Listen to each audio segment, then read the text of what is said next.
আসসালামু আলাইকুম, শুভ সন্ধ্যা। দৈনিক আর নিউজের পক্ষ থেকে সকল সম্মানিত দর্শককে শুভেচ্ছা এবং স্বাগতম থার্ড আই অনুষ্ঠানে। আজকে আমাদের অনুষ্ঠানে অতিথি হিসেবে আসছেন ডক্টর শামসিয়া ওসমান। উনি মেন্টাল হেলথ কাউন্সিলর। আজকে আমরা তার সাথে কথা বলবো। শামসিয়া, আপনি কেমন আছেন? আসসালামু আলাইকুম, থ্যাঙ্কস টু ইনভাইটিং মি। আমি আলহামদুলিল্লাহ ভালো আছি। আপনি কেমন আছেন ফারুক ভাই? হ্যাঁ, আমি ভালো আছি আলহামদুলিল্লাহ। তারপর প্র্যাকটিস কেমন চলছে? আলহামদুলিল্লাহ মোটামুটি ভালো, যদিও ভালো বলাটা মনে হয় না ভালো নিউজ।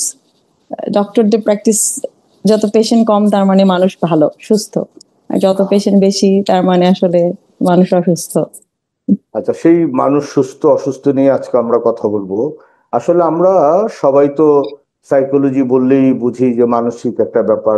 আমাদের দেশের মানুষকে যদি বলা হয় যে তুমি একজন সাইকিয়াট্রিস্টের কাছে যাও কিংবা সাইকোলজিস্টের কাছে যাও, সে তো তখন ভাবা শুরু করে আমি কি পাগল হয়ে গেছি, কেন আমি তার কাছে যাব।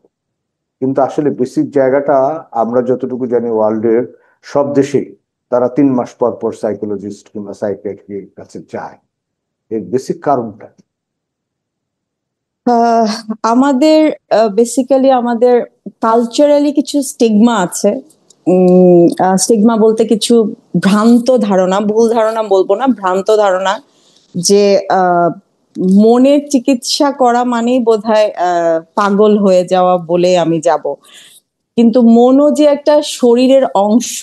মন মানে আমি যদি জ্বর হয়, আমার জ্বরের ডক্টরের কাছে বা একটা জেনারেল ফিজিশিয়ানের কাছে যেতে আমরা কিন্তু কিছুই মনে করি না, অথবা একটা প্যারাসিটামল খেয়ে নিতেও আমরা কিছু মনে করি না।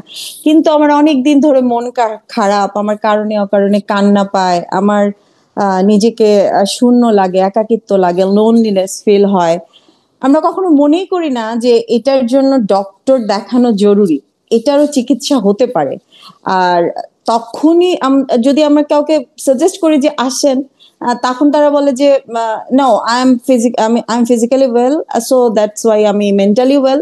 আমি একটু ঘুরবো, চা খাবো, ফ্রেন্ডস নিয়ে হ্যাং আউট করবো, দেন আই উইল বি ওকে। তো ফিজিক্যালি যদি মানুষ এগুলো করে ওকে না হতে পারে, মেন্টালি ওকে হওয়া কি পসিবল? মেন্টালিও কিন্তু একজন প্রফেশনালস এর হেল্প হেল্প নেওয়া উচিত, আর এই স্টিগমা গুলা থেকে দূরে চলে যাওয়া উচিত। বাট আমাদের এখন যে Gen Z generation, they are pretty much away from this stigma. তারা কিন্তু এরকম ভ্রান্ত ধারণা পোষণ করে না। তার মানে এখন কি আমাদের দেশের মানে ইয়াং জেনারেশন কি বলে এটাকে সাইকোলজি, সাইকোলজি?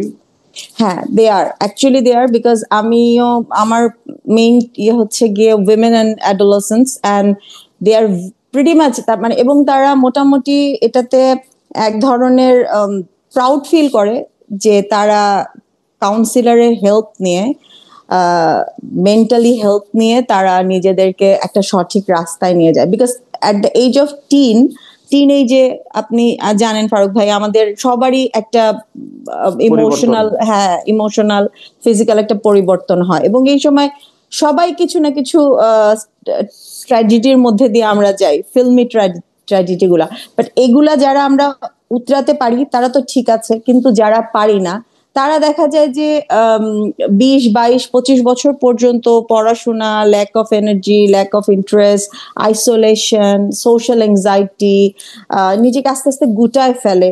এই যে জিনিসগুলো হয়, তো দেখা যায় যে ফার্স্ট ইয়ার সেকেন্ড ইয়ার ইউনিভার্সিটির ছেলেপেলেরা, মেয়েরা, আহ, এখন আমার সবচেয়ে বেশি ক্লায়েন্ট আর কি, তারা নট অনলি যে তারা ডিস্টার্ব, খুব ডিপ্রেশনে, বাট তারা একটা সঠিক রাস্তা রাস্তা চায়, এবং তারা very much pretty much concern about their mental health basically, rather than physical.